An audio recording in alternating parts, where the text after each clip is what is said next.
Unlearning, unlimited. Wait. Unlearning, unlimited.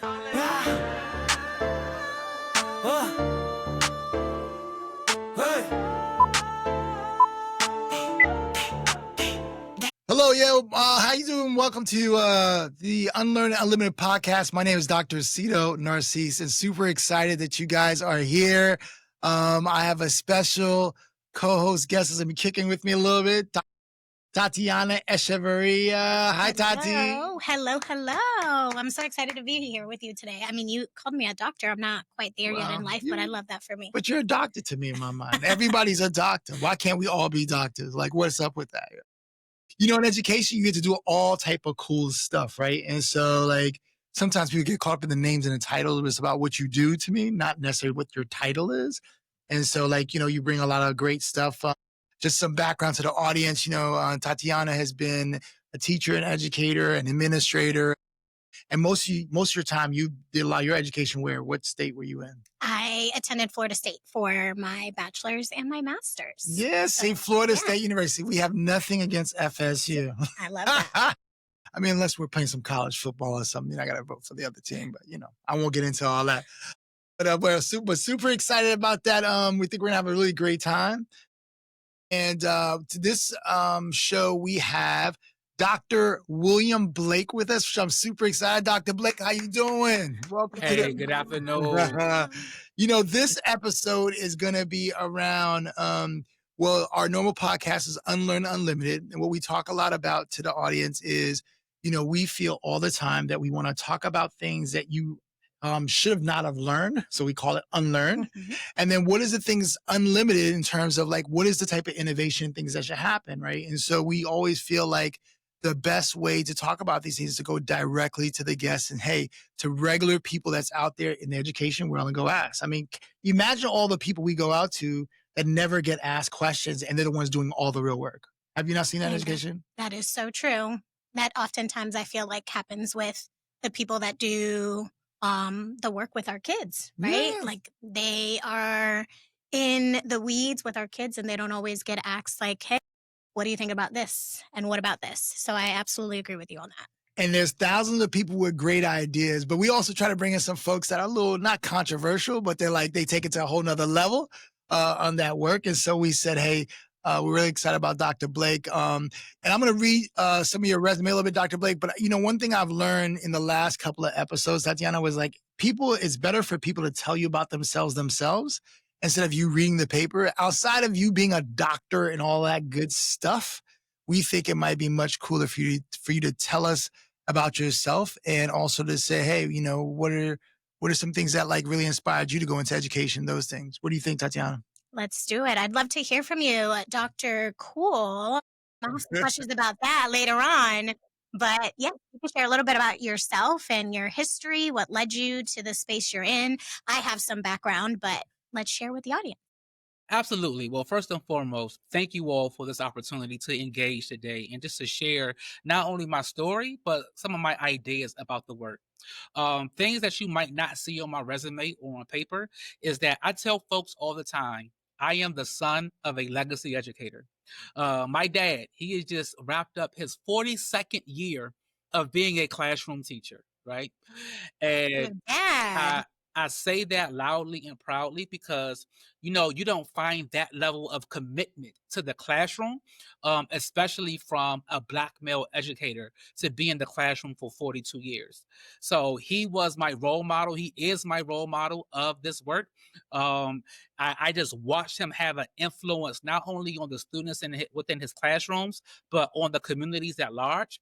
And growing up and just seeing the level of service that he provided to students and families, you know, I just want to be able to do an ounce of that work as an educator. So I went through my entire high school career and my entire collegiate career knowing that I wanted to become an educator, to be a reflection of the person that not only birthed me, but the person that really showed me the level of foundation of what education should look and sound like.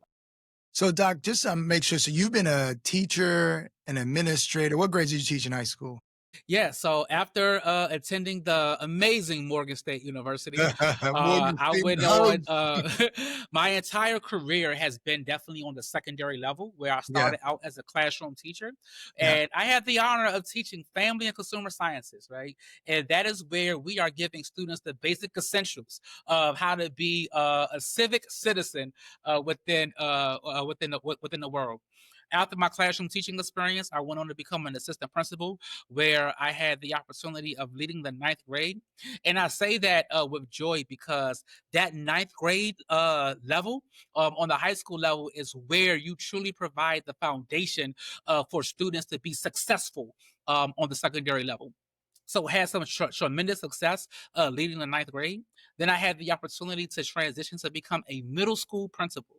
And I tell folks all day, you either love the middle school life or you hate the middle school life. And I Right, became right. the lover of middle school, because that's that scene, and that is that stage where you truly have the opportunity to mold a well-rounded student, and to really tap in to all the diversity that they have, not only within their minds, but the diversity that they bring to our school communities.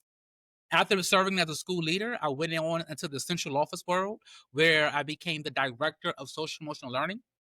And I had the opportunity to provide professional development and coaching to school leaders, to educators, on how to create what I like to call predictable conditions, where students feel loved, where students feel challenged, and where students are prepared for learning. And now I am currently leading what we call this redesign work, where I get to like truly innovate and reimagine what schools look like for students, by really tapping in to the student voice to create innovation within school communities. So over the past 19 years, right, that is some of the work that I have engaged in within my educational career. So you look like you got a wide scope of stuff. Absolutely. And I absolutely love how you talked a little bit about middle school, and either you love those years or those are some very gruesome, challenging years, as kids are also trying to find their sense of identity and what does it look like. For me, during this time, I was a dean at a middle school for just 1 year post COVID, and that was quite an undertaking. I want to hear a little bit more about your redesign experience too, and how you're tapping into going into that unlearn and Mhm. unlimited, and how are you working with educators, especially during this season, where it is, challenging to do the work that they do day in and day out. How are you tapping into that maybe unlearn Mhm. as you work with them, and also allowing them to see the unlimited Yeah. capacities And that they potential. themselves That's and right. potential that they That's right. have? That's right. Yeah, absolutely. That is a great question. And when I think about my current role of being a redesign director, it is definitely aligned with like the theme of this podcast, Unlearning and Unlimited, right? As a redesign director, the number one thing is we have to unlearn the traditional systems and structures that have been in place in schools for hundreds of years, right? What I mean by, when you think about the history of schooling and you think about the history of education, schooling first began to create what I like to call industrial citizens. Right, we wanted to create a school where students and where folks could be successful in the industry life, right? Working in factories, working, in the farmlands and things of that nature, right? And it was a very robotic, systematic system that went in place to teaching how to fulfill those roles. Nowadays, in 2025, we have a robust landscape of opportunities to provide for our students. However, we are still teaching in roles. We are still teaching from the blackboard instead of utilizing the robust technologies that we have to truly engage and provide access to students, that this world has to offer. So, as a redesign director and serving the communities that I serve, we believe in channeling the student voice. As the redesign director, I have been tasked to identify what is a new instructional model that we could bring into our school community. And that instructional model, I went out into the community. I listened to students. I listened to staff. I listened to parents. And the number one theme that we heard within our school community is our students wanted to take control of their economic futures. And to Okay. give you some context, right? I am working in a school community where we have over 60% of our students of the Hispanic descent and 50% of our students of the African American descent. Those two populations are the most marginalized populations, in America, and they are also most privy to working like very high demand labor jobs with low wages. So in So, the so Doc, go just ahead. want to ask you, just so make sure we're clear for our audience. So, in the community that you're in right now, there's some of the Hmm. poorest communities, right? Hmm. Majority Yep. Black and brown kids, Yep. and Black kids are African American, and Hmm. Hispanic kids are what cultures are the Hispanic kids are coming from? From our Latinx Hispanic descent. So name me some countries in your context, please. Guatemala, Venezuela, Mhm. Mexico, Puerto Rico. So like our Hispanic led countries are many of where our students are traveling from. And, and And and for the African American kids, is it all majority African American in terms of African American kids only, or do you also have Africans? There are other cultures in that? majority African American Okay, students from our large city here in Washington D.C. okay, okay. Hmm. Yep. And I think for most people that don't know, Washington D.C., you guys have 8 wards, is that right? So it's 8 wards. Yes. So Yes. eight So we have. wards, Yep. with, like neighborhoods and everything. And the ward or neighborhood you're working in is what, Ward 7, 8? Is that right? Yeah, so I am actually in Ward 2. Ward 2. Okay. And like Ward 2, traditionally and historically, it was one of our like upper class communities. But due to the migration of our immigrant community, we are noticing noticing having the same like landscape that was of Ward 7 and 8, which is our most marginalized wards here in Washington, D.C. So kids, just to bring up, I wanted to bring up something. I think me and Tatiana were talking about this a little bit earlier, just Mhm. around yeah, you're working in a community where kids already are behind the 8 ball before they start, right? And this happens in a lot of urban districts across the nation, right? Or just districts in general where there's have and have nots, right? So what do you find like the thing that's very interesting in terms of when you think about innovation that people think about in terms of what those kids can achieve or what they're coming to the table with that they don't have already or they should be having, which sometimes pre-predict what their future is going to be in other Mhm. people's eyes? What's your thoughts around that? Yeah, what I notice, when I think about that question is students tell you what they need, right? That's Students tell you what they don't have access to, and they tell you what they should have access to, right? So when I think about my current role, our students said we need to have access to entrepreneurial type experiences where we could develop an entrepreneurship foundation that will allow us to be successful if we want to go the post-secondary route or not. How can we become the owners of our economic futures? And the one thing that I have noticed, once you truly, align your work to the work of to student voice, magic happens, right? So, for an example, within our school community, we have partnered with community partners that have like an entrepreneurship background, and we are providing entrepreneurial content to our students on how to open up a business, on how to sustain a business, and also how to ideate to think through what are some problems that you can solve.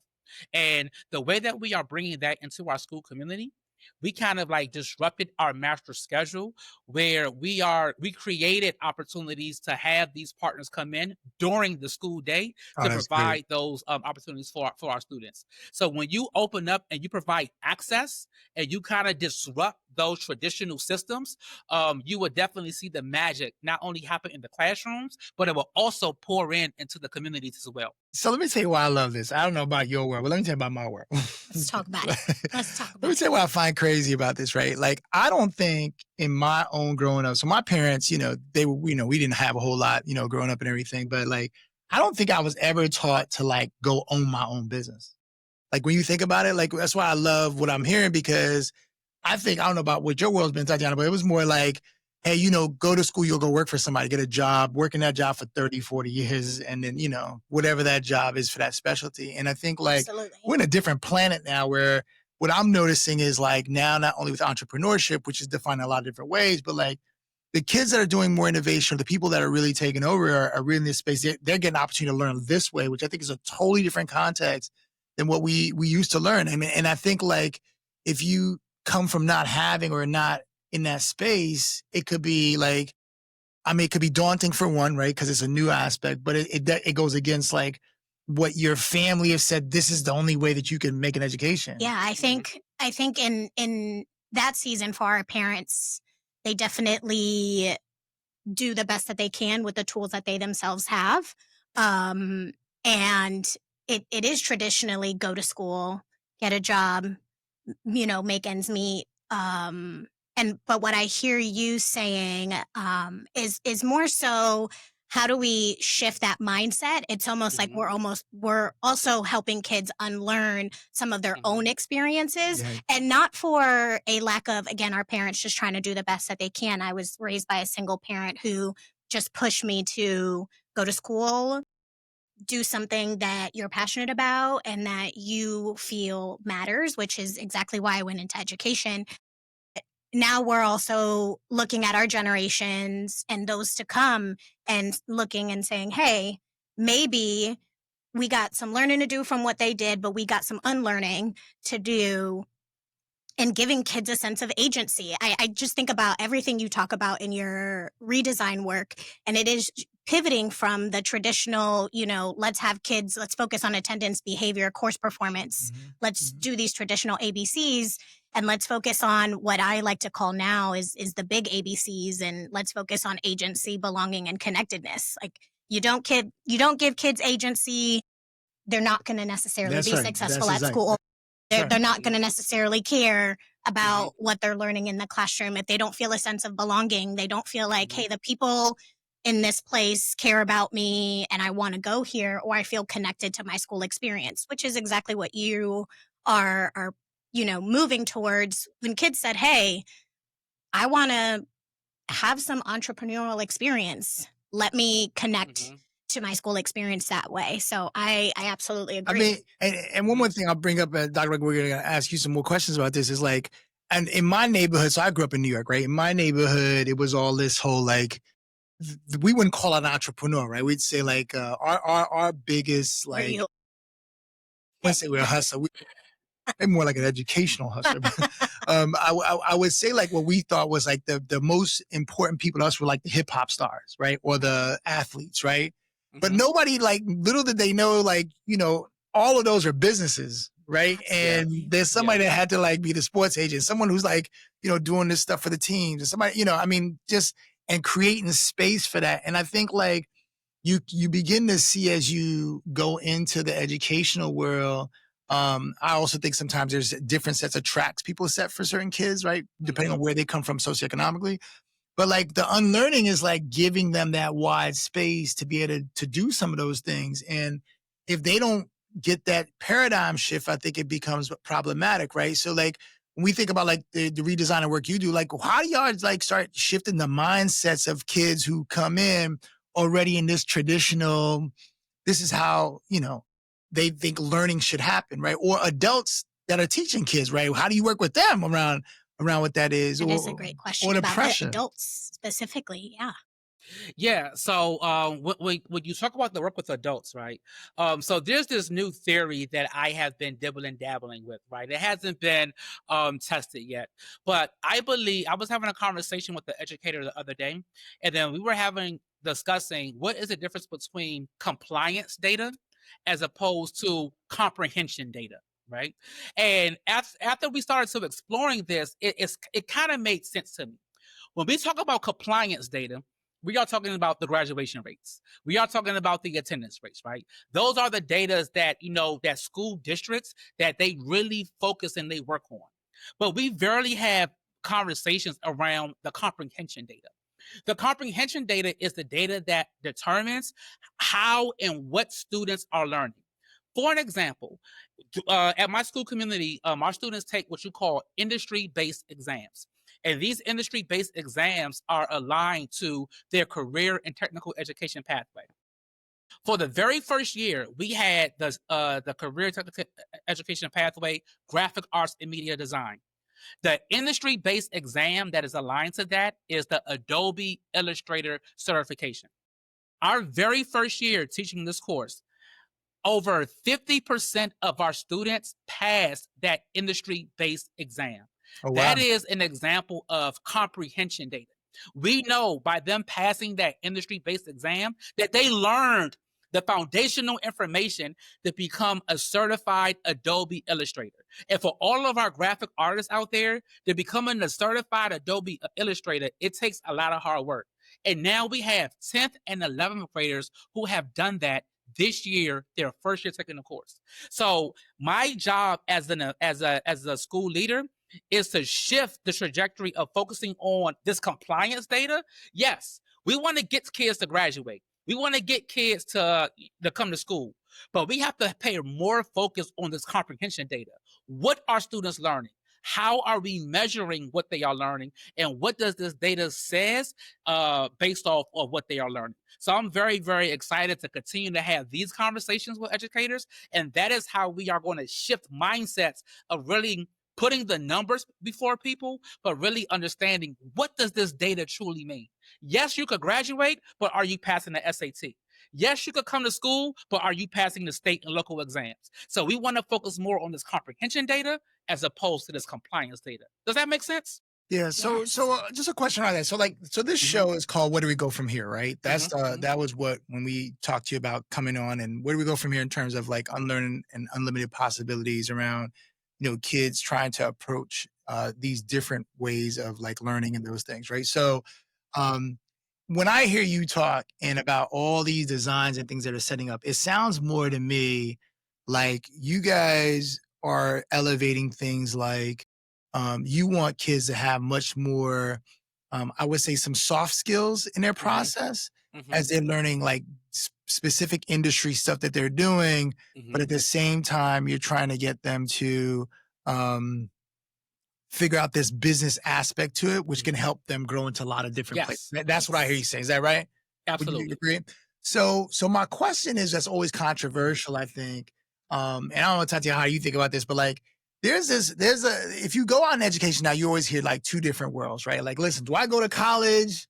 And, you don't need to go to college anymore. You just need to like get a certification. You'll get a job, you be career ready. The fancy educational words, right? So like now I'm starting to see like people are like trying to say they want to go from one way to bypass another. And they don't see like a co-mingling type approach. And they can coexist. Oh, they can coexist. Yeah. And so I think the question, like, to me is like, if you think about it from an unlearned perspective, what I struggle with a little bit, I guess you could say, is like, first of all, does it have to only be one way? Right. And the second thing is like, do we have to separate them? Right. And the reason I bring this up is because I was having a conversation with a mentor of mine. Here's what he said to me. He's like, yeah, you could go to a certification, get a job. But he's like, you really went to college to learn how to think. And I was like, wait a minute, I don't understand. Like, help me understand. Because in my world, when you grow up not having money, you're thinking about like, I go to a job to have a career to take care of my family, right? Like, that's how I think about the world. But then you get education and you get all these other spaces. And there's a whole notion around like, do I go to do this to be a learner? Do I go to do this to make money? And the reality— Can you be a learner and make money? Yeah. And what nobody wants to tell you out loud, I think, is like, in my world, I would argue, right, when you come from a place where there wasn't a lot of resources, a lot of money, those things, like what's more valued sometimes is like, can you make the money? Now, it doesn't mean like, making money doesn't necessarily mean that you're great at learning stuff. It could mean you're good at a particular thing that you can replicate to scale, right? And so I bring up these things because these are like cultural gaps, I think, that we watch over kids in a lot of different ways, right? And also in cultures, right? Whether you're from here, coming from your parents, or you're coming from here, like, and it's a process. I don't know, like, what your experience has been. Like, that's how I think sometimes about this. Yeah, and I also agree that sometimes even as educators, unfortunately, we also can stigmatize children Mhm. and say either, based on test scores, well, you're only, your potential is X. And based on test scores, your potential is Y.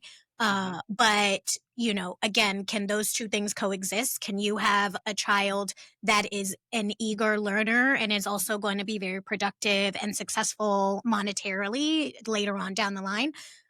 So yeah, I'm curious about that too, in the lens of what you guys are doing specifically with your work. And it sounds like you're doing a little bit of both. Yeah.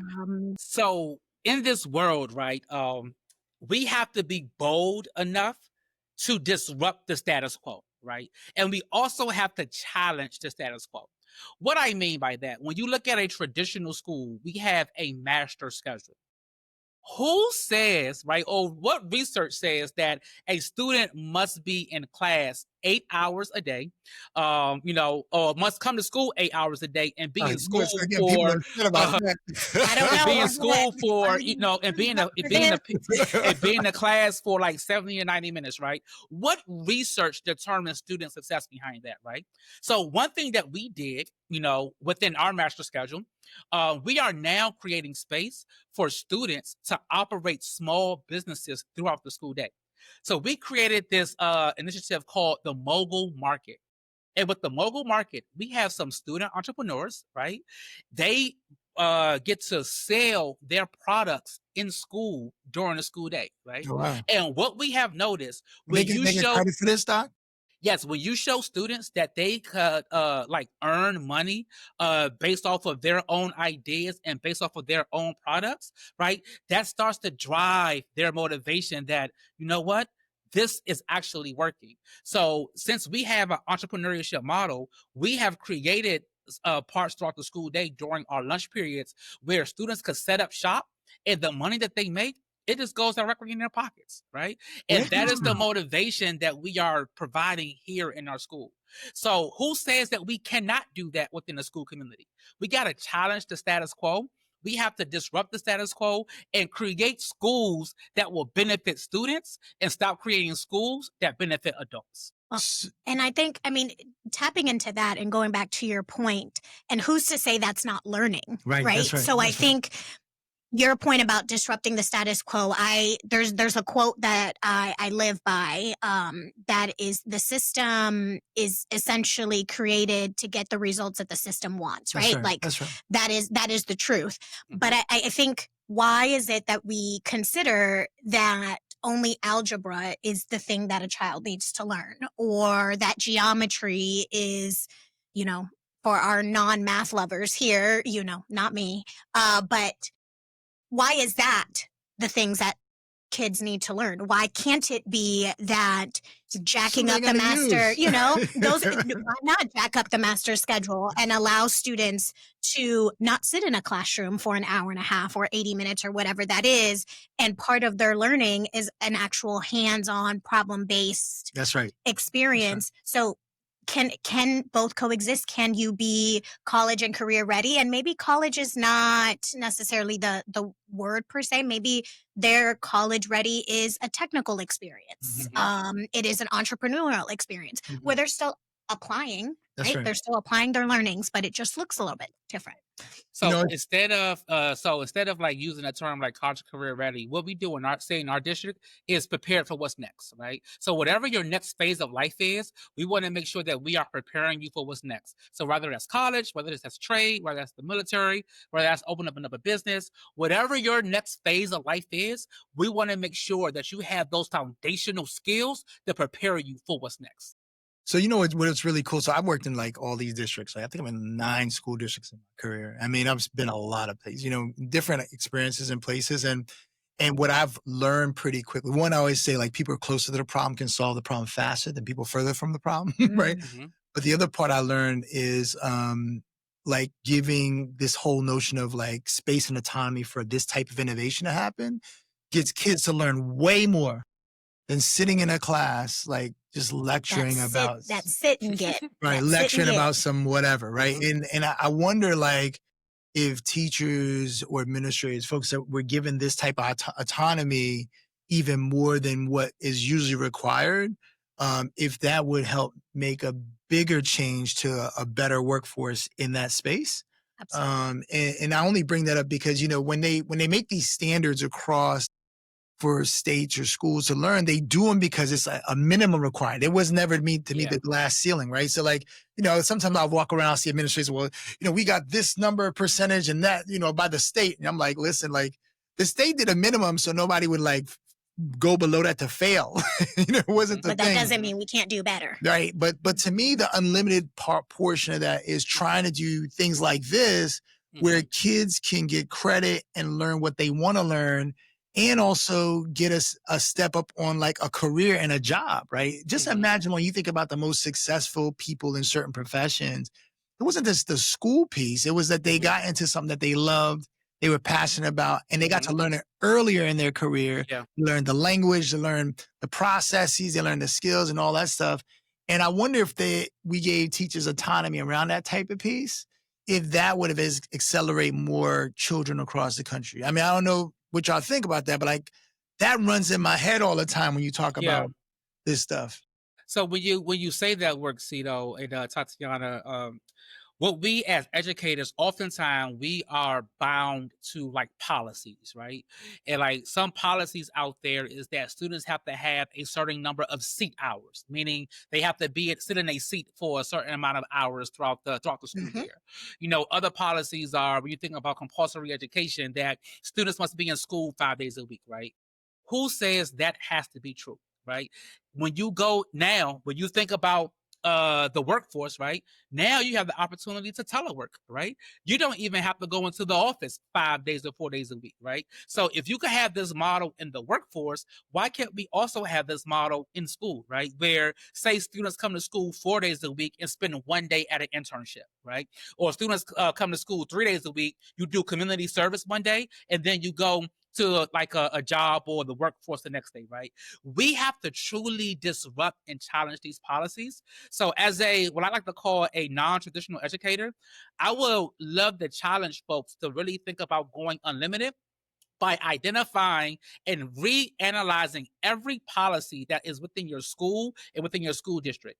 And if that policy has a barrier to innovation, and if that policy has a barrier to student success, how can you reimagine that policy to truly bring forth innovation within your school community and or your school district? So I'm gonna push a little bit on your thinking, just because I have a question, follow up to that too. I'm so curious because how schools work, right? Yeah. So for the average Joe, this has been my experience as superintendent, right? Like the board sets the policy, the superintendent execute it, right? And it just trickles down to teachers, et cetera, right? And one thing I tried my best to do, you know, to manage through politics, even when I was at in these administrative roles, was try my best to bring the voice of the people from the ground up, right? And trying to balance that as I'm also managing the voice of the people up here who want certain things, right? And the state too. And the state, right? So I hear you on the policy thing, right? But my question is like, if they did do something like that, what would that look like with the way the current structure is? And how do you even make that shift? Because like I find that people are fearful to work outside of the what do you want to say? Like the scope or boundaries, because they're fearful for their jobs, or they're fearful how someone's going to interpret it, or they want to know about what, Well, and education has become also so highly polarized too. That's a space we're navigating now as well. Yeah, absolutely. I hear everything that you are saying, right? But everything that you are saying are things that we have to unlearn, right? And, doing this work, it's going to take, boldness, right? It's going to take to have like a courageous leadership spirit. But what I would like to say to continue to push that, one thing that I have noticed is that student voice outweighs everything. Right. So we have to put students in front of the people that are making the policy. We have to put students in front of the people who are executing the policy. Right. And when you put student voice right in there, I believe student voice outweighs like everything. And it will also shift the mindsets that people have about this work that will allow us to unlearn what we have learned, for years and generations. I agree with that. And I think the other voices that will also matter in this, and I was curious about this when you were talking earlier, my curiosity and where I wanted to kind of follow up with you about was, I wonder as well, when we look at the statistics of teacher burnout, we talk about the teacher attrition problem that is going on across the country, where when I went to school, however many years ago, I won't talk about that. But when I did, like, there was no question in my mind that I wanted to go into education. I knew that's what I wanted to do from the age of 13. There was no questions asked. But if I were to poll a freshman class or a senior class of students, I wonder how many of them would raise their hands and say, hey, I want to go into education. But that being said, I also am curious what your thoughts are and what you've even heard from the teachers that you work with directly about how their own perspectives or their own desire to show up to work and stay in the profession. How has the work that you've been doing as a redesign director really shifted that mentality for them?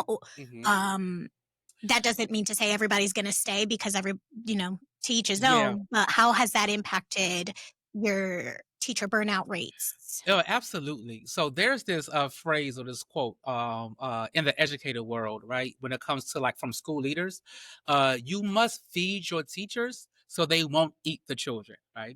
And what I mean That's by a that, good one. right?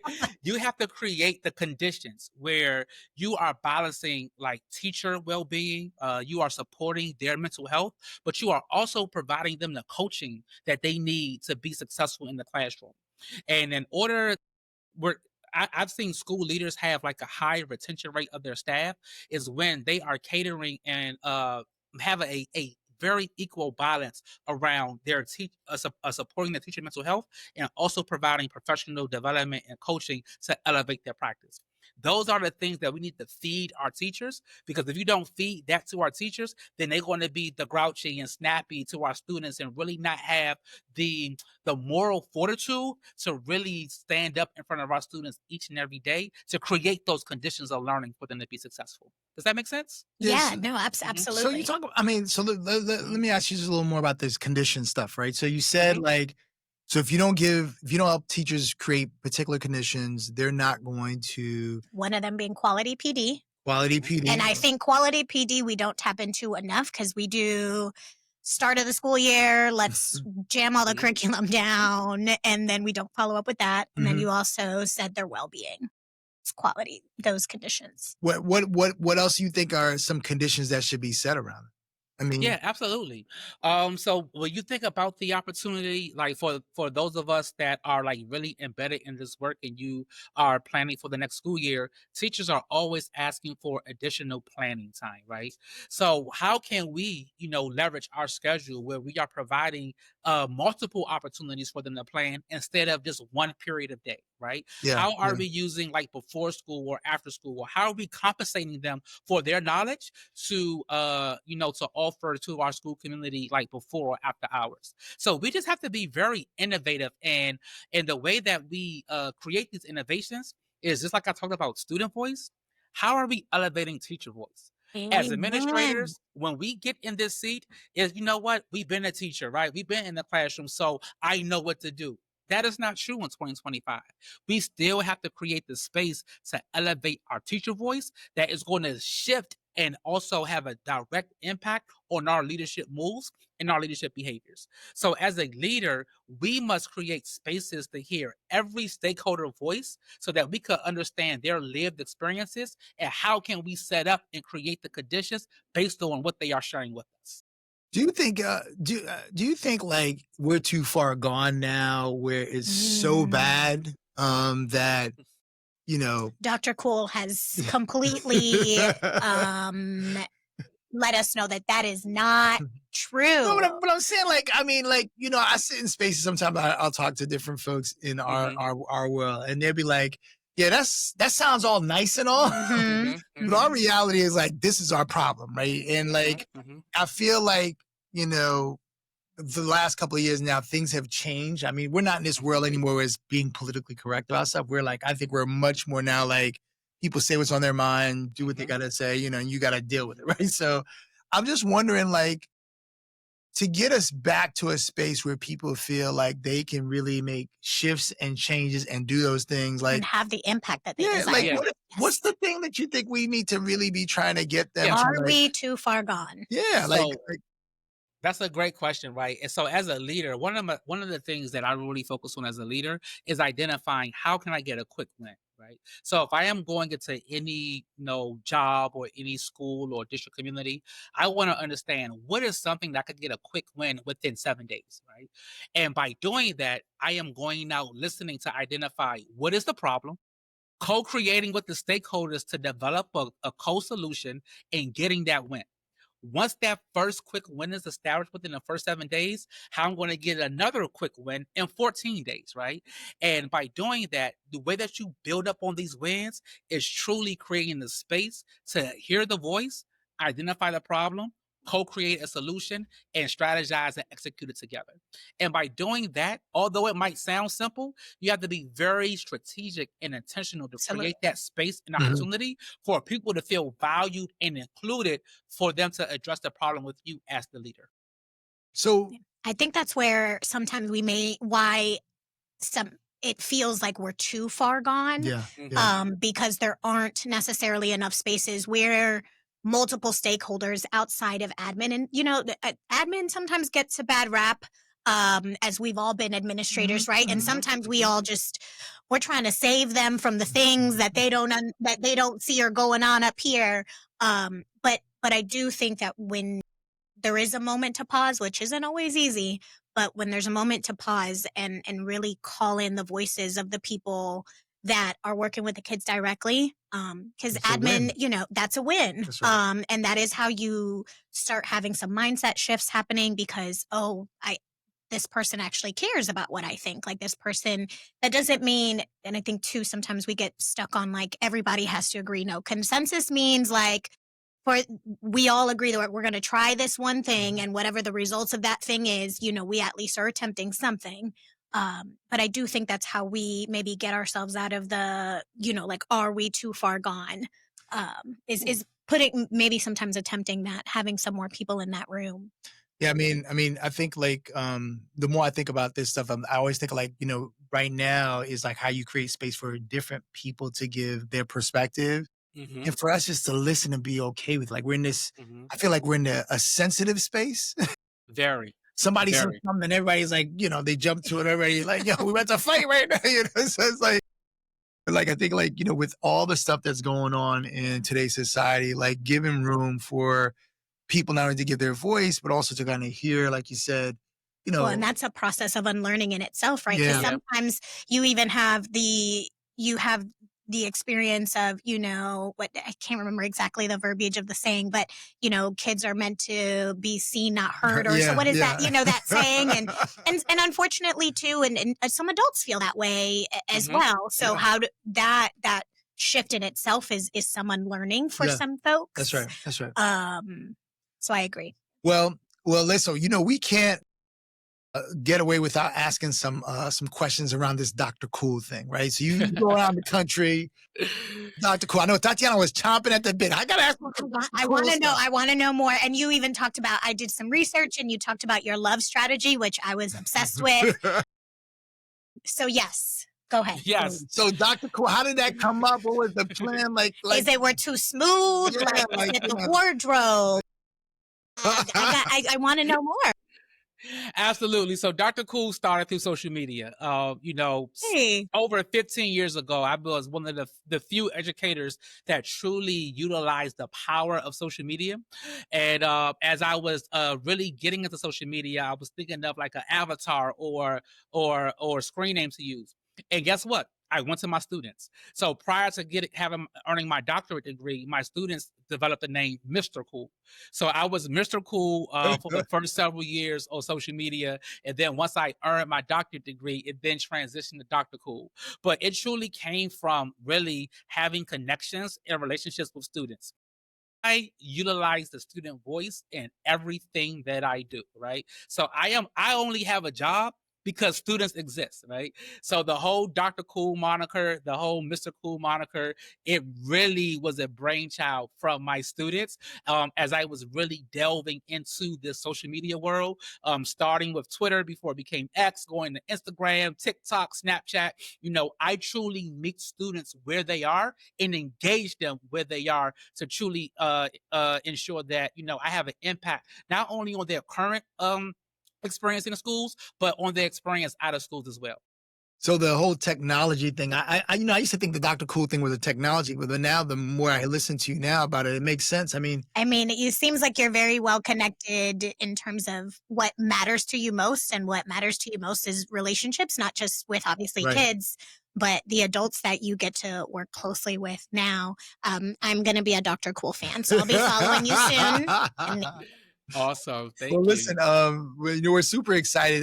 Really glad that you came. I always tell folks, when we started thinking about this podcast, it was more around, Unlearn Unlimited was this whole notion of like, we're like, okay, this is what people say, but we know like we didn't have to learn this type of stuff to get, the success we have. But then like, how do you push on innovation, and what are some things you can think about? And when we thought about this episode, we really thought about, you coming in and sharing not only your innovation design stuff, but just how, where do we go from here? What are the things we think about? How do we go about doing certain things? And we just appreciate you coming to have this conversation with us. We're really excited that, we hear a lot of great stuff you guys are doing up there, and all the innovation work that you're doing. And, our hope all the time is just try to share and get as many voices as possible. And I hope so many school districts and states and people who have not been exposed to you can hear. I mean, you had me at changing the master schedule to have them go to school 4 days a week and just have entrepreneurial or, real world experiences. I think I was like, that is wild. I don't know how we could make that happen, but why couldn't we make that happen is what my first thought was. So Yep. I hope a lot of people walk away with just some motivation to think about things differently, and to really say, I learned it that way, but maybe I have some unlearning and some unlimited possibilities to look into. That's right. That's right. Well, anything else you want to share with us before we wrap up? Yeah, I just want to encourage folks out there. I know we are navigating very tough times out here, in the world, whether it's socially, emotionally, economically.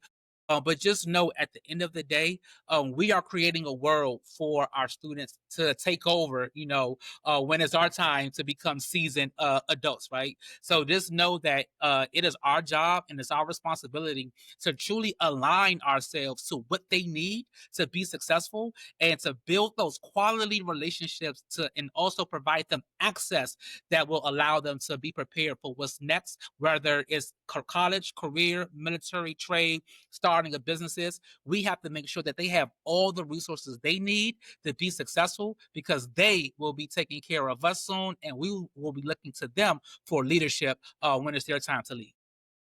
Snaps Yeah. for that. So good. So Well, good. we appreciate you coming on the Unlearn Unlimited podcast. We're really excited about hearing more about the work that you do. We'll share some of your stuff that you have on our piece. You can catch us on YouTube, TikTok. We're all over the place. But share, like, and subscribe. And if you have extra questions for our guests or anything like that, please let us know. We'll try to pass that on to you guys. But we're really excited that, educators like Dr. Blake, you guys coming out, having conversations, real conversations, I call it, not the, the standard, Let's not sugarcoat it. It's Sugarcoat, hard yeah. out here. Yeah, but we could have been hard on you, Doc. I'm just telling you. But but we said, hey, let's talk about not only about what's going on, but also how do we hear the essence of what really is going on out in the streets, and then how do we elevate the that? potentials. That's right. That's potentials. I have somewhere to go and visit when I come to DC next time. So Absolutely. awesome. All right, thank you so much, man.